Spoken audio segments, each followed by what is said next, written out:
All right, guys, so today what we're gonna do is we're gonna work on the silver car. It's just general maintenance, easy stuff today. So I put a poll in on some of the Hyundai pages on what you guys wanted to see, and for the most part it's general maintenance, such as the valve cover gasket, power steering fluid, etc. We're not going to touch the power steering fluid today. That's not something I need to personally do myself. But what we are going to do is we're going to do my version of a tune-up minus spark plugs, plug wires, and fuel filter. Because I did all of those in August when I got this car running again. So this car does not need any of that. So it'd kind of be redundant. But what I will do is show you general maintenance and how to remove your valve cover, check your internals, check your gasket, and make sure it's not leaking when you put it back together. Then I'm going to show you how to do a general oil change, etc. So that's where we're going to start today. Let's get started. So first thing we got to do is grab the right tools. All right, so I grabbed my tools. We're going to start in the upper engine bay. So what I'm going to need to check my spark plugs, pull the valve cover gasket is all right here. Minus pliers. I need pliers. I'll find those in a second. My shop is still a mess. So what we're going to need is we're going to need 10 mil for all your valve cover bolts, stuff like that. And then I grabbed brake clean because that's nasty. So mine's not leaking. My issue is my car goes through oil really fast. This engine needs a rebuild. It doesn't smoke, but the oil's going somewhere and it's not in the radiator. And I don't see big clouds coming out like on her, but oil goes somewhere. So that's a whole different thing for a different time. But so I fill up oil a bunch, and sometimes it's at like 3 o'clock in the morning where I can't see what I'm doing. So my valve cover's caked in oil. Not a big deal. So what we're gonna do is we're gonna get this started. Take all this stuff off. So these plug wires, just hang them out. It's not a big deal. These are fairly easy to keep track of and what position they need to go into. I just got done driving this thing, so it's kind of hot. So we're just gonna take those off. This one's really cool. So mine are labeled 1, 4, 3, 2, but I mean it's also general rule of thumb is the shortest one goes to the one closest to the coil packs, so on and so forth. So it's really easy to keep track of.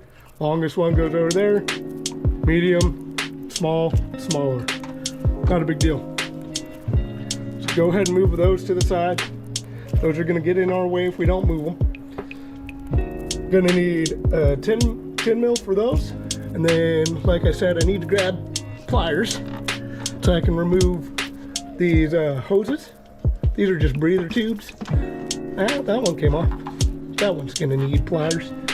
But, so we'll get a 10 mil on that. I'm just going to use the good old wristy twisty boy. Maybe not. I lied. Good old wristy twisty boy is a lot bigger than I thought it would be. Let's see if I can do this one-handed. So what we'll do is we'll get that throttle cable disconnected. Not all the way. You don't got to do it all the way. So these shouldn't be tight by any means.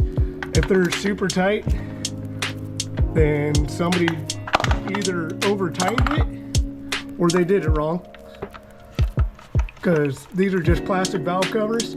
It's very easy to over tighten and snap the valve cover. I've done it before. And then you got to go out and get a whole new valve cover. Kind of sucks. Luckily these cars are super cheap. Ooh, that's one thing you guys should have, is always carry a magnet. One second, I'm gonna grab a magnet. All right, so I went ahead, grabbed my magnet. You guys should Really invest in these. You can find them on Amazon or wherever for super cheap. So I've got the strip magnets, and I've also got the bowl magnets.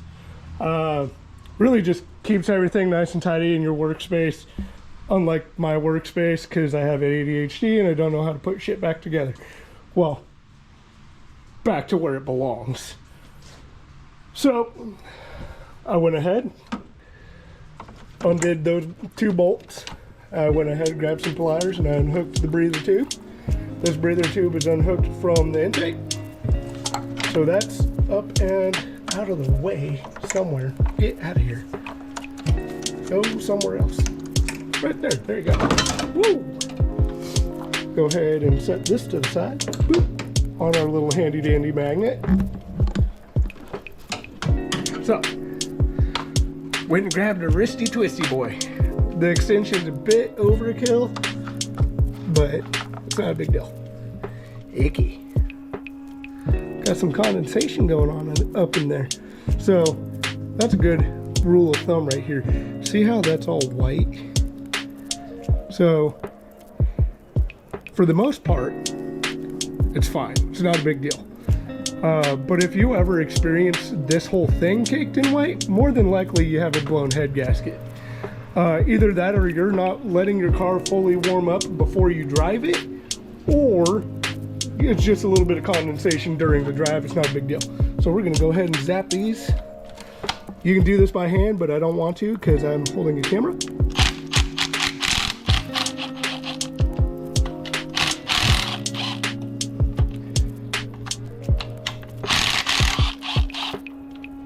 So you got 4, 1, 2, 3, 4. Yep, you got 4 up front. And then you should also have 4 in the back here. So 1 on this corner, 1 down there, 1 down there, 1 down here. Go ahead and zap these off the rest of the way. Once you got those zapped off all the way, and stick them on your magnet, just pull straight up. That's it. Congratulations, you've taken your valve cover off. Here's your valve cover gasket. Mine's looking a bit worse for wear, but I don't think I've ever changed my valve cover gasket, so that's not a big deal. Go ahead and find yourself somewhere nice and clean to lay it. We'll get to that in a second. So right now is a good time. And by the way, I have not drained the oil. You can do this with oil still in the car. When you do this though, and you haven't drained the oil, see all the oil where the gasket sits? You're gonna wanna clean that up real nice. I don't have anything for me to clean it up with on hand right this second, so I'm gonna just do that off camera. But now's a good time, so my car's still a little warm. Make sure everything's nice and tight. Make sure everything that's supposed to move, moves properly. It's a good time to check your little rollers and stuff. Let's get a light in there. Yeah, there we go. Oh man, that oil is dark. That's like really dark too. That's pretty gross. So what I would like to do is throw the valve cover gasket back on and run some sea foam through the crankcase. It's 1 ounce per quart of oil, but I'm not going to do that right now because I don't really have time to.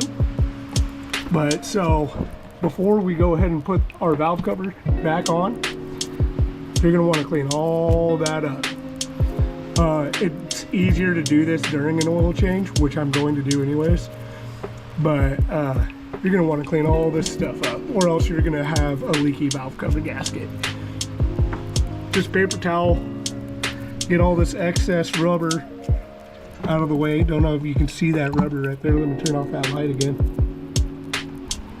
There we go. Yeah, it's all that excess rubber from where it got pinched. You want to clean all that up, or else you're going to have a leaky valve cover. It's not a big deal though. I mean, leaky valve cover is no good, but I mean, the cleaning part is no big deal. So we go over here, we got our valve cover. Replacing this is super simple. I'm gonna go ahead and take it off, because what I'm gonna do is I'm gonna hit my valve cover with brake clean. Get all this nasty deposit out and all that good stuff. I'm gonna have to go get a paper towel. So here's your valve cover gasket. And it just goes into this groove. And I'll show you how to put it back in when we get ready for that. I'm gonna go grab some paper towels and stuff, and I'll be right back. All right, so we got our brake clean. We got our paper towels. And that's about it for that. What I'm gonna do is, I'm not gonna brake clean the gasket itself in fear that it'll dry it out and whatever. I should have gotten a valve cover gasket while I was at the shop. Oh well, but I am gonna wipe it off nice. Make sure it's not cracked in any way, because even though it looks bad, it doesn't mean it is bad. So just wipe off all the extra crap, like all this stringy stuff. Get all that stringy stuff off there. That's just poor mold. Poor mold design. I've got a little bit of splitting right here where that bolt goes. That might hurt my ability to create a proper seal now that I've taken it off. And I'm gonna reuse it because I didn't grab another when I should have. So go ahead and just wipe all this off. Not a big deal. You gotta remember, these are just Hyundais. They're pretty bulletproof. They're hard to kill. Even though Panda back there has bad piston rings and she's smoking real bad, she still runs, she still drives, she doesn't overheat, nothing. The only reason I put her down is, well, not even put her down, is because we have the silver car now. And the silver car is a great daily driver.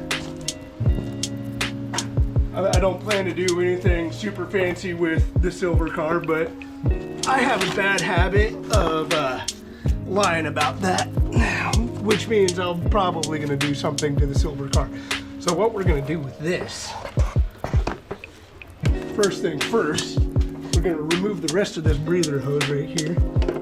Again, I don't want to spray anything that's super rubbery with brake clean. I don't know if it'll actually do anything, but personally, I don't want to risk rotting out that rubber.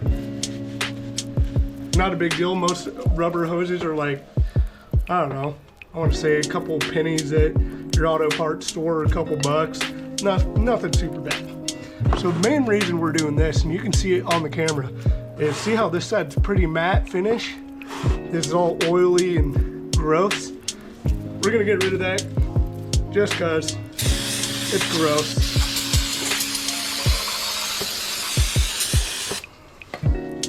It's pretty nasty. And again, it's a Hyundai. I mean, I've seen these cars as nasty as they can get. Both of the cars that I have, the silver one and Panda, I bought Panda for $700, needed an engine and trans, just due to the person who owned it prior to me. They didn't take care of the car and then they wrecked it. So Panda's been fixed, front end damage and stuff. This silver car I got from my father when they were trying to get rid of it. Nobody drove it. It sat for 2 years straight. Sat with gas in it and dead battery and whatever, but he took pretty good care of it. It has a quote unquote a stage 2 eBay clutch in it. It's a pretty good clutch, honestly, but it's got like a stage 2 eBay clutch in it.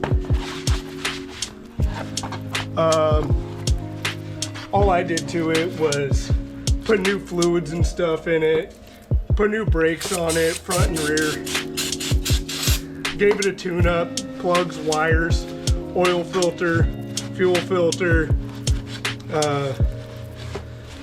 some other things. And now we're doing this. So another oil change really, but I'm gonna go over everything to do a tune-up on these. It's super simple. These cars are really easy to work on, really inexpensive to work on and own. I think the most expensive thing on these cars is the catalytic converter that's built into the head, well, into the header exhaust manifold, whatever. I think that's like 900 bucks, which is absolutely insane. But I mean, I guess that's why people steal catalytic converters. And doing this doesn't do anything, doesn't hurt nothing. Just really cleans up all the deposits and stuff. Let's see if any of that will come off. No, not without a wire brush. Ew, that's gross. So none of that's gonna come off, but yeah, I'll clean it up a little bit. Nothing super crazy. It's pretty easy stuff. This is also, I was looking for paint while I was at the parts store because I wanted to paint this valve cover while I had it off, because that's usually about the perfect time, especially with the brake clean, getting all the oil off and stuff. Be an awesome time to paint the valve cover. Get all of that out of there. So you're going to want to make sure that this is free of brake clean for the most part. Make sure it's definitely dry before you put it back on. It's not going to hurt your engine, but it'll definitely compromise the viscosity of the oil that you're about to put back into your car. But I haven't even drained my oil, so I'm not worried about that yet. Where did it? There it is. Go ahead and get the oil cap too, because that's going to stay off the car for a minute anyways, because we're going to do an oil change. All right. See how much better that looks? And all that took was, I want to say like 6 minutes, according to my camera. It took like 6 minutes to do. It's nice and clean again. It could be cleaner, but if I were to paint it, I'd primer it and paint it the way it is right now. Easy. I was looking for wrinkle red paint like the kids do on their Hondas. I wanted to try that because I wanted to do that to Panda, but I couldn't find wrinkle red, and I'm being kind of picky today, I guess. I should have just done any color, really. Wouldn't have really mattered. It would have been a cool little portion. These are super cheap though if you do end up cracking these. So there's a small crack here. There's a small crack here. That's from over tightening. That was done before me. So it's still sealed up. I wasn't having a leaky valve cover issue, nothing. I literally only took this off so I could show you guys how to do it. As long as you can get this to seal properly, you won't have any issues. So right now, we're gonna let this dry, and we're gonna move on to the actual oil change itself. So I said we were gonna move on to the oil change, but I lied. So while we've still got the upper bay pretty much wide open, let's go ahead and check the spark plugs. These are new spark plugs. I can't remember if I put new ones in or if I took Pandas out and put them in here, because Panda had good spark plugs. So these shouldn't be tight either. They should be snug and then a quarter turn. If your spark plugs are hard to get out, you're over tightening them. So you're gonna need an extension. My extension's overkill. And then go ahead and get this pretty much undone. So you'll need an extension and then a 5/8 spark plug socket. So the issue here is I no longer have the rubber grommet inside of this, because you should be able to just pull it out with this. But that's why we have extendo magnets. All right, so yeah, that looks fairly good actually. Well, let's go ahead and turn a light on. So this is my spark plug. This has been in there since August, and it's running pretty good. It doesn't look like it's running rich, doesn't look like it's running lean. Looks like the gap is still pretty good. Wow, hard to focus on a spark plug, I guess. There we go. So that looks pretty good. Let me show you an example of a bad spark plug. So the spark plug I'm about to show you, I'm just gonna throw that right back in its hole because those are fine. If you're gonna take those out, do them all the way across. If you think you got a misfire, I'll show you what a misfiring spark plug looks like. So this spark plug, it's hard to see on camera, but it's really messed up. There's barely any igniter tip on there or electrical node or whatever you want to call it. This is out of my buddy's Turbo Golf, and he was running, I don't remember if he was running super rich or super lean. I think it's super lean because he's currently still having a fuel pump issue. But it messed this thing up, and all four of them looked like this, and he was getting a random multiple misfire code, and it wasn't his wires or coils or nothing like that. It was his spark plugs. I think personally, let's see if I can get a better look. Yeah, I think personally they look over gapped for what it is. Like I said, there's like barely any node left. I don't even think these are iridium, and no, these are auto lights. They're not even iridium auto lights that I can tell. And with a turbo car, he definitely should have been running way better plugs, and we ended up swapping better plugs in. That's what a bad spark plug looks like. These spark plugs look good. It's not boosted, it's naturally aspirated, it's a 4-banger, no upgrades. So I could probably even throw these in and it would be fine. Probably not. I'm not even gonna try. But point being is, for the Hyundai, those spark plugs are perfectly fine. These, for anything making horsepower above 100, are really bad. Go ahead and throw that to the side. Alright, so we're gonna tighten up the spark plug so I don't forget. Go ahead and grab your little thing. So what I like to do, I like to hand tighten it first. That way I'm not cross threading it or anything. These are stupid easy to cross thread.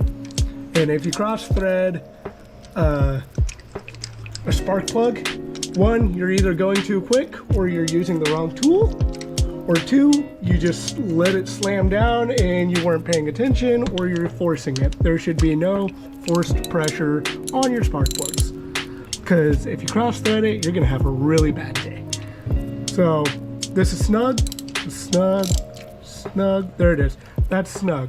So it's not, I can't turn it much more past a little bit of pressure. So what I'm gonna do is I'm gonna go bink, quarter turn, and you're done. Quarter turn's all you need. That's it. That's all you need. Don't go past a quarter turn.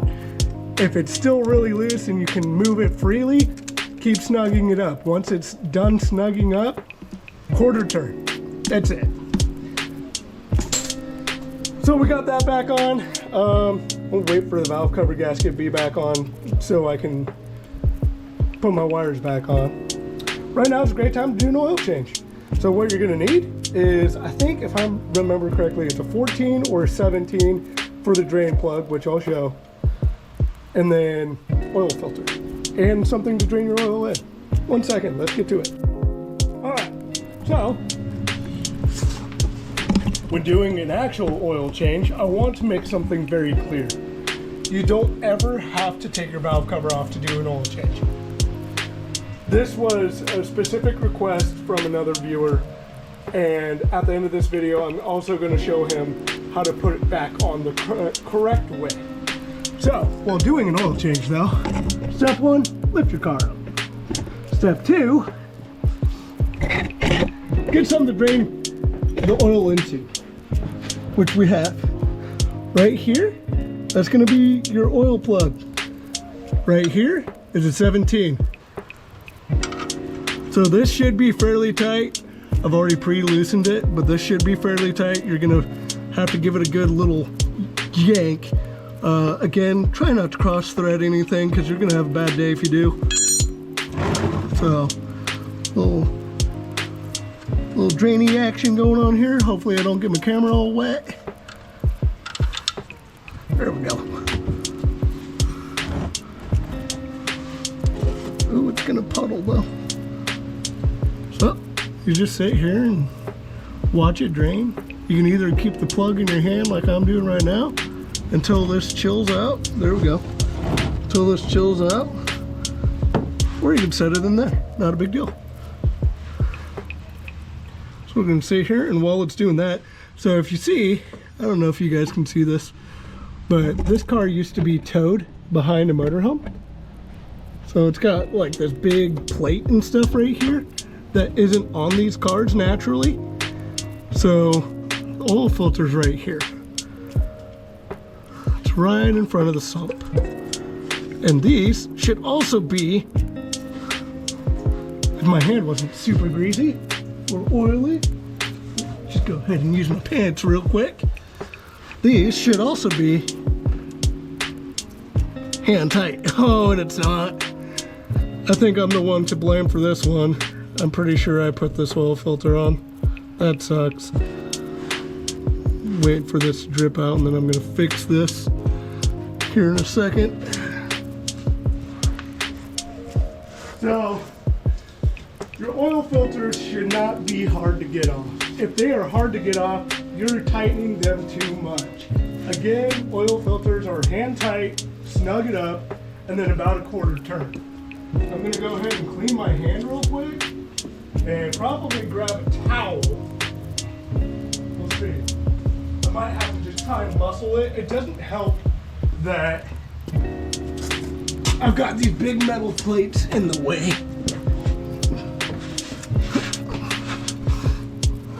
Oh man.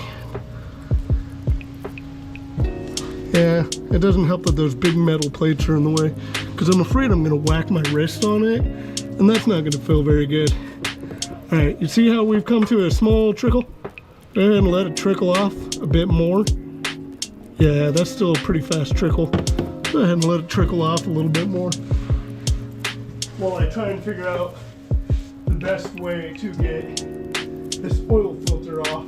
Got a piece of metal in my hand. All right, what's the best way to get an oil filter off that doesn't require a screwdriver?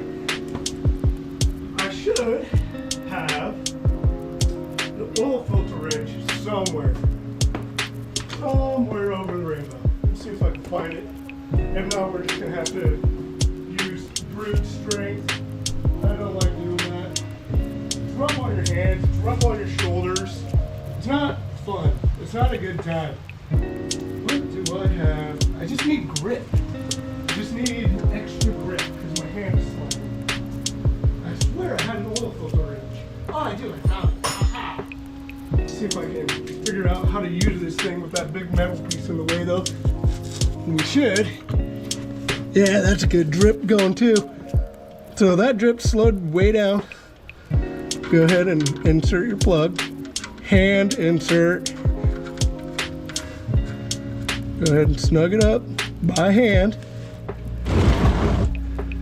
And then, so during this phase, when you go and get your oil change stuff, you want to get a new crush washer or your oil pan, or you're gonna have a tiny little trickle and you're gonna have to be looking for a leak.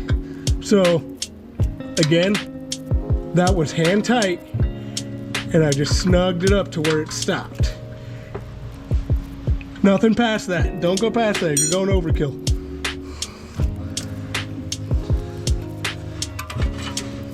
See if I can get this filter wrench in there. I doubt it. See if I can keep myself out of the way of the camera too.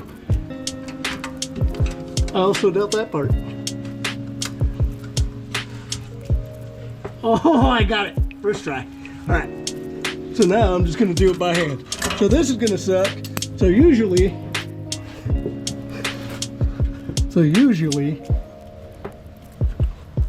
there's not this metal plate in the way. And when you drain, your oil filter, it should just fall out. But now I've got this big old metal thing in the way that I really need to cut out of here. Hey, wait, what happened? I just had that loose. Lefty loosey. Yeah, there we go. There we go. Oh, gross, that sucks. Okay, so you're gonna have a bit of oil come out of there.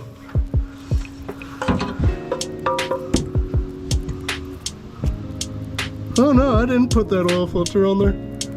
That's an OEM oil filter. No, there's no way. Huh. That's an OEM oil filter. I'm 100% sure he changed the oil in August. Oh, I know what it is.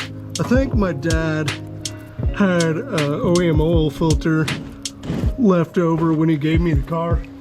I think that's what it is. Well, didn't give me the car, but when I got the car from him. So I think I did an oil change with the OE filter. Grab a rag, clean up your workspace. That includes this over here. Here in a second, I'm gonna hit it with some brake clean though. Grab the threads, clean all that off. Make sure your O-ring for your oil filter didn't stay in place, or else you're gonna get what's called a double gasket. And when you double gasket something, like the oil filter, and you start the car, guess what comes right out of the little oil filter area? That's right, a lot of oil. So, we got a Wix, we got a dry O-ring. Go ahead and just dab your finger in some old oil, doesn't matter. Go ahead and hydrate that O-ring. A lot of people say you pre-fill these. I've never pre-filled them. The only ones I pre-fill are the ones for the race car. Go ahead and swing that back on. So again, snug it up. So it's not quite snug yet, not yet, not yet. Right there, snug. Go ahead and crank it a quarter of a turn. That's it. Just make sure it's not gonna fall off. Snug it up a quarter of a turn. Right now I'm not twisting, I'm just double checking that it's snug both directions. Go ahead and double check our work over here. Cool, we're good to go. So that's how you do the lower bay. So what we're gonna do now is we're gonna throw our valve cover back on, go through that real quick, and then we're gonna top the oil up, and then we're pretty much good to go. I'll do that here in a second. All right, let's see if I can find somewhere to set this camera so I can do this with both of my hands, because this is a two-hand job, and I don't want you guys to have to miss out on all the fun. Haha, there we go. Go ahead and tilt that down, tilt this back, do some counterweight stuff. Nope, nope, nope, that's not gonna work. There we go. Hopefully that works, and hopefully I don't knock my camera over. So, what we're going to do is, this is very important. First off, I'm gonna clean or get rid of most of the excess oil from my hands from when we were draining the oil from below the car. Go ahead and do that. But here's how this goes. It's super simple. It's not hard. Go ahead and flip it over right here. Take your gasket, flip your gasket upside down also. And there's holes. There's holes on this gasket that tell you where to put this gasket. You just press it into place like so. Go ahead and press it into place. So the hard part is, so see how mine was just, I don't know if you saw it, but mine came out like this. It's not sitting in the groove like it's supposed to. See? Press it down, make sure it sits down. It has to sit down, because when we flip this over,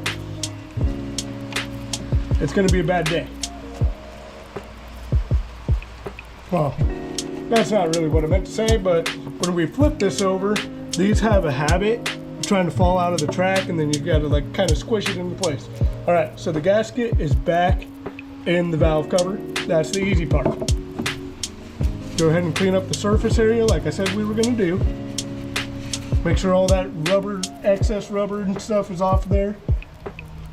This would be a great time for a razor blade, but I'm not gonna do that today. Clean up that mounting surface real nice. Make sure it's nice and clean. Throw that rag to the side. Get another one. Paper towels, man. Paper towels in your shop or in your workspace, they're your best friend. Need to blow your nose? Paper towel. Need to wipe the butt? Paper towels. Need to wipe the car? Paper towels. Clean your windshield. Clean your mounting spaces? Paper towels.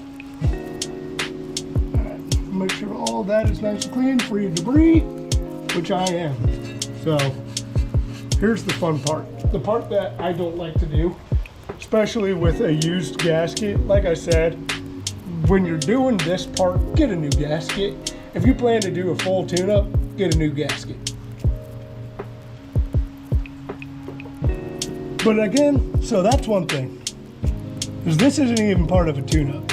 I like to do these probably about once every other year. So they don't go bad fast, but when they do go bad, you can definitely tell. Get all this excess off of there. Mine's not too bad. I shouldn't have a problem with this resealing back up since I wiped it all down nice and neat. So, grab it by this little hole right here. Little cam lobe hole. This side too. And you're gonna slowly place it down. Right back to where it belongs. Go ahead and put that breather tube back on so it's out of the way. Or at least just get it out of the way, one of the two. Yeah, I'm gonna have to get it out of the way. That breather tube needs to be replaced. See how it's like, it's not soft, it's pretty hard. Yeah, I'm gonna have to replace that. Not right now, it's not a big deal. It's not gonna affect the performance of the car or anything like that, but it's making it hard for me to go from this breather hole to this breather hole on the intake. So what you do here, this part is the part that matters the most. Just putting your bolts back in. I don't know if you guys can hear that, but it is pouring rain. So right now, I'm just dropping my little bolts back to where they belong. Not really dropping, but kind of hand tightening a little bit as we go. I'm gonna go ahead and grab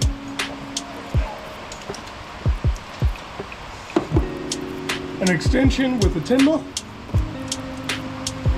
And just make sure it threads in so I don't lose them. I'm gonna do that with all 8 of these. It'd be a good time for me to like time lapse the video or whatever. I might do that, so go ahead and just make sure that threading in nice and neat. Don't cross thread anything. You're gonna have a bad day if you do. I don't think that one's wanting to go in very well. You're gonna have to jiggle it around, make sure your bolts fall in the holes.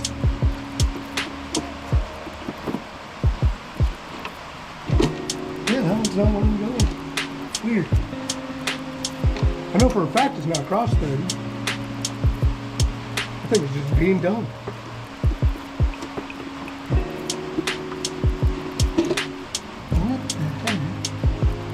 Is your problem. We'll move on. Get all the rest in their holes and we'll visit that one again, see what it's doing.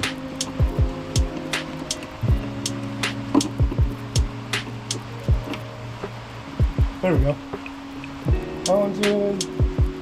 I like to do the corners first, just so I know it's not going to move around anywhere. Kind of align the gasket, if you will. There we go. Kind of giving it a little shimmy, making sure they're falling into the place where they're supposed to.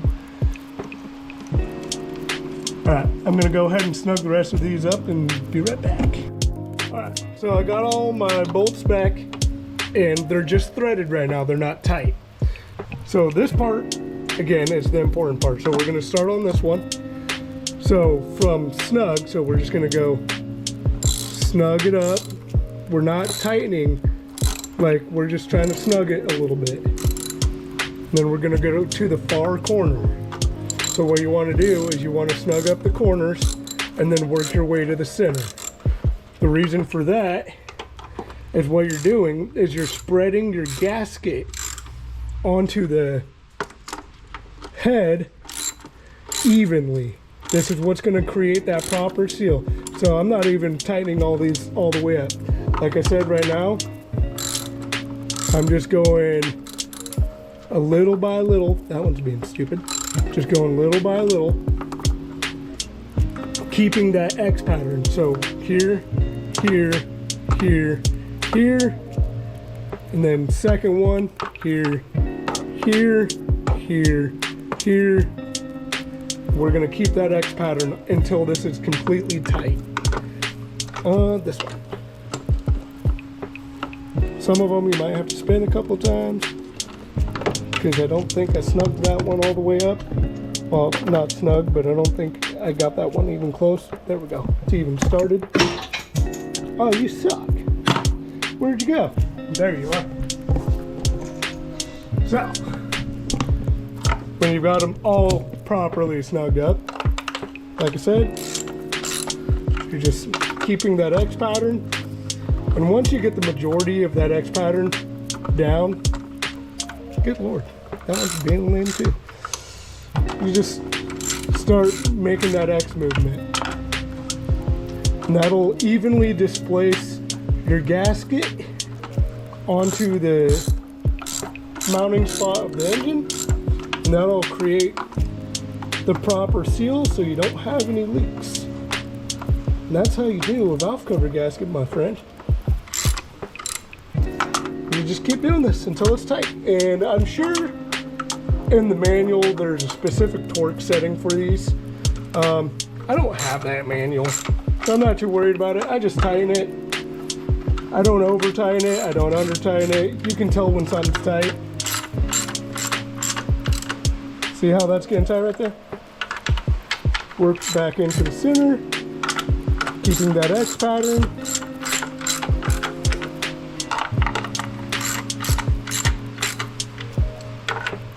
Keeping that X pattern.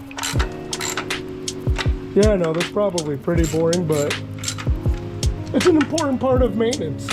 A lot of people don't know just how to do general maintenance stuff. I learned, I went to a little bit of college, didn't really do much there, but I learned by trial and error.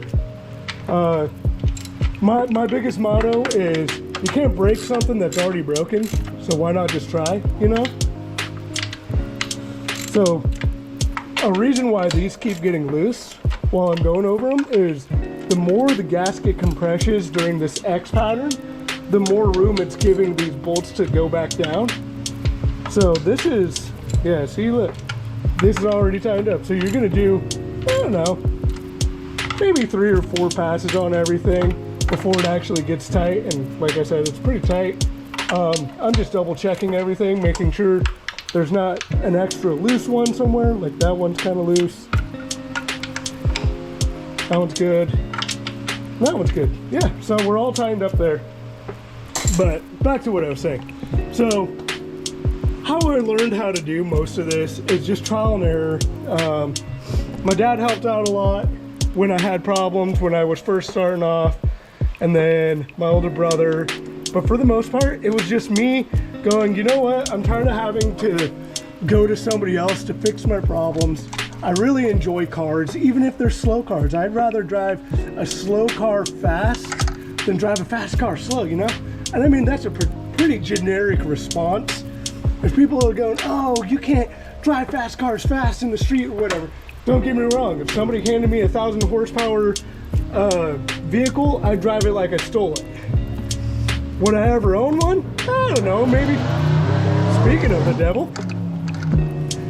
But would I ever own one? Maybe if I was rich. A lot of those cars cost an arm and a leg just to maintain.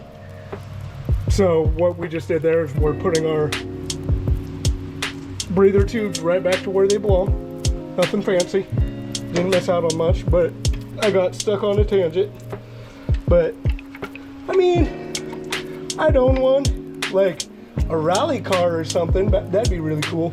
I think down the lines, once I get another daily driver, more like a daily truck, I'm gonna fight with that later, but a daily truck, because I really need a truck. I want to go for like a rally build on this car. We'll get into that here in a second. So I'm just putting everything back together. These aren't a huge deal. These you can honestly just zap back down. But again, be careful not to snap the valve cover gasket by over tightening things. I'm gonna use my little handy dandy wrench bob. Oh good Lord, come on. And if you can see, I'm not using super expensive tools. This is all stuff that I've just acquired over the years. Bunch of cheap tools over Christmases and birthdays and whatever. Nothing fancy. I've got impacts and drills and stuff, but for the sake of doing things, we'll do it the manual way, because a lot of people don't have those things. Go ahead and throw spark plug wires back on. So when you're doing that, that's a good rule of thumb. Just make sure it's all the way on. Most of the time you can feel it kind of click into place. If you don't feel that click, go ahead and just give it a tug back and forth, just to make sure it's actually in there. There we go, that one clicked. That one clicked. That click is going to tell you that the end of the spark plug is seated properly where it's supposed to be. Oh man, you're going to be a butthead. If you don't, trust me, the car will tell you. It'll start misfiring, and that's not very fun. I don't like that. Why don't I like that? There's something I don't like about that. It's fine. There you go. Got a cleanish valve cover. It'd be cleaner if I would have washed my hands before I put it all back on. Now we're just gonna fill it. These cars, if I recall correctly, I think they're just a 4-quart fill. Give me a second, let me go get some oil. All right, I got some oil. Let's see if I can do this one-handed. This should be fun. One of the first things you gotta do though, make sure your car is back off of the jack stands. You want your car to be pretty center. Let's go get a funnel before I make a mess of the valve cover I just cleaned. Got me a funnel. Let's see if I can do this without ruining things. All right, we're gonna go about 4 quarts.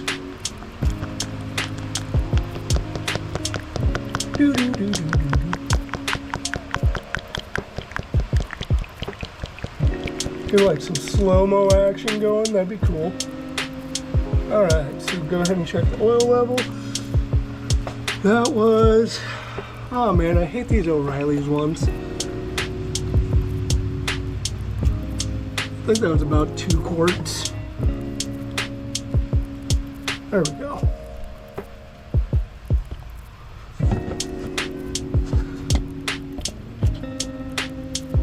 I'd say that's about 4.5 quarts. 1, 2, 3. Let's go a little bit more.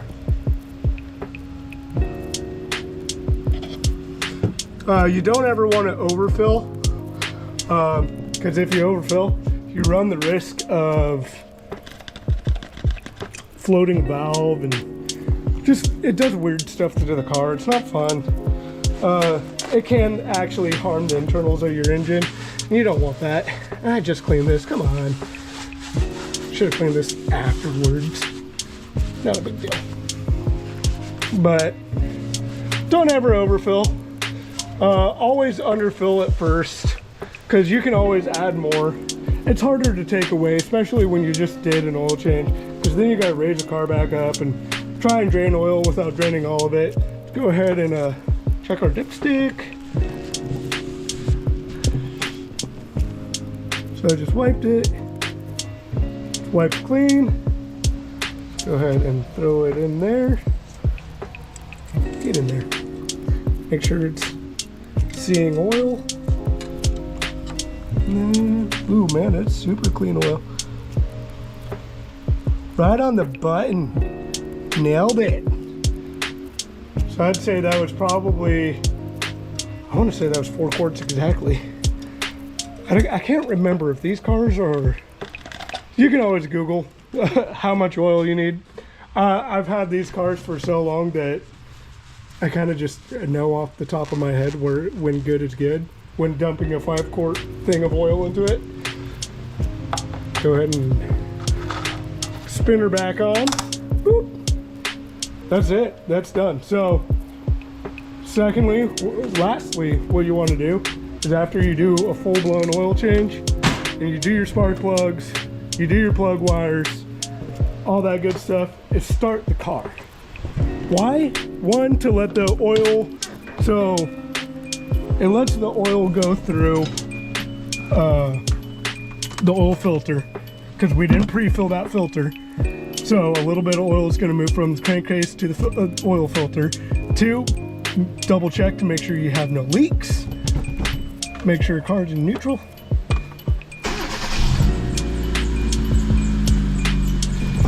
Let it idle for about 60 seconds or more.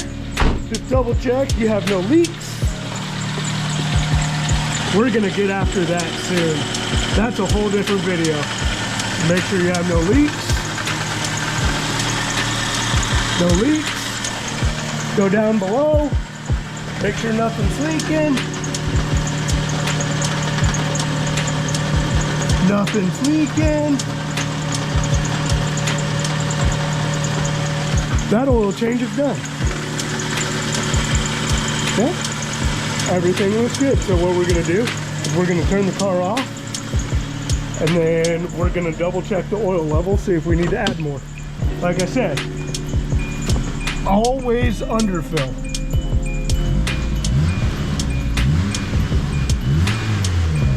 God, she sounds like crap because of that alternator.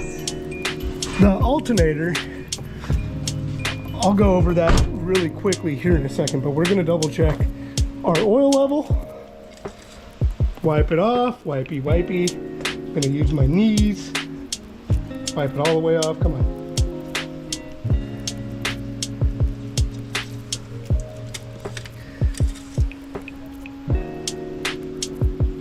Nailed it. Right on the dot. Yep. Just got a little bit of bad oil in there. So, real quickly, we're gonna go over this in a different video. So these alternators suck. Why? Because if you grab the belt, the whole alternator moves. Well, when the car is under acceleration, it does that. And it gives you a terrible squeal. I fixed it on this one. Look, no alternator movement, no excess play.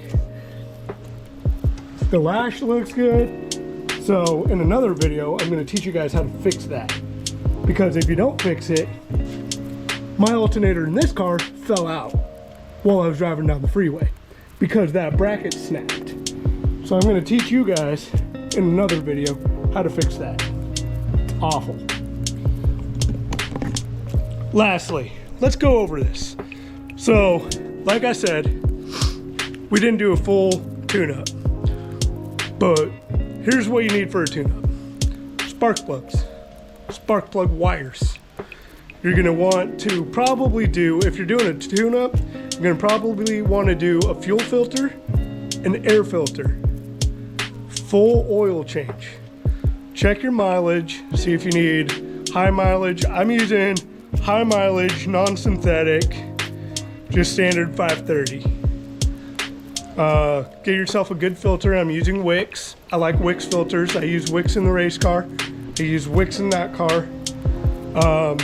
Get yourself some, while you're at it, I haven't done this yet, you just throw a little bit of this into the gas tank. It says 1 quart per gallon.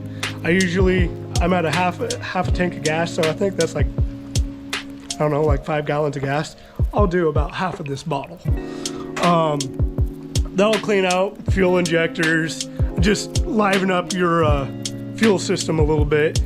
Check all of your belts. Check your alternator belt. Check your power steering belt. Check all your fluids. And I can show you that real quick. Like, check all your fluids. Make sure they're good. Make sure nothing's burnt. If you're doing a full tune-up, you're gonna wanna check everything. So I'm gonna go over the fluids real quick. Power steering fluid. It's full. See if it looks clean. Take a light to it. Looks clean. I can basically see the bottom, which is good because that means the power steering fluid is clean and it's not burnt. Check the brake fluid. It's not bad. It's a little brown. You can see that, but it's not bad. It's not super burnt. It's not super dark. It doesn't look black. The viscosity feels nice. Check the clutch. That's bad. See that? That's bad. So we're gonna have to go over that soon. That'll be for a different video. But you're gonna wanna do all of that because all of that will make the car last longer. This car's got 230,000 miles on it. That one's got a junkyard motor that's been messed with, and that's, I think, at 190,000 miles. The car itself has 240,000 miles, and they both run really well. That one not so much because I was beating the heck out of it. So, again, spark plugs, spark plug wires, oil filter, oil, gasket. That gasket doesn't need to be changed all the time. I'd say once every other year, if that. If you guys want to see injectors, we can do injectors too. Check your fluids. Make sure everything is top notch. Because if it's not, you're gonna run into problems. A lot of people say these cars suck and whatever. Take care of them. They're cheap, they're easy. Take care of them, they'll take care of you. Until next time, have a good day, guys.